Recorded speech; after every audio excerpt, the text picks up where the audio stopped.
இந்த காலகட்டத்தில் உங்களுக்கு சில நாட்கள் நீங்கள் ஒதுக்கி வைக்கிறது நல்லது. அதாவது எந்த ஒரு புதிய முயற்சிகள் எடுக்காமல் இருக்கிறது நல்லது. அந்த நாட்கள் வந்து சந்திராஷ்டம நாட்கள்னு சொல்கிறோம். இந்த சந்திராஷ்டம நாட்கள் என்னென்னைக்கு வருது அப்படின்னா 2/2/2026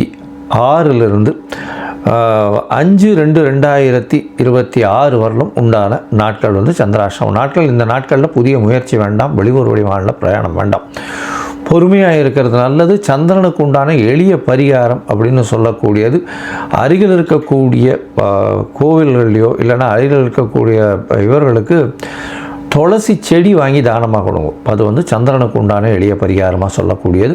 அது தவிர பார்த்தீங்கன்னா இந்த மாதம் நீங்கள் இந்த சனி பகவான் உங்களுடைய 7.5 சனியை விட்டு போகிறதுனால காலபைரவரை போய் வழிபடுங்க. காலபைரவர் சனி பகவானுடைய குருநாதர்னு சொல்லக்கூடியவர். காலபைரவர் சிவன் கோவிலில் வடகிழக்கு மூலையில் இருப்பார். அவரை போய் பார்த்துட்டு வாங்க.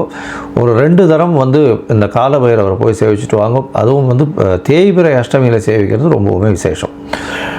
காலபைரவரை சேவிச்சுட்டு வர்றதன் மூலியமாக உங்களுக்கு வரக்கூடிய பிரச்சனைகள், கடன்கள், அதாவது கொடுத்த கடன்கள்லாம் வசூலாகக்கூடிய வாய்ப்புகளும் இந்த காலகட்டத்தில் நிச்சயமாக அமையும். இந்த மாதம் வந்து மகர ராசிக்காரர்களுக்கு ஒரு பெரிய ஜாக்பாட் இருக்கக்கூடிய மாதமாக அமைய போகிறது.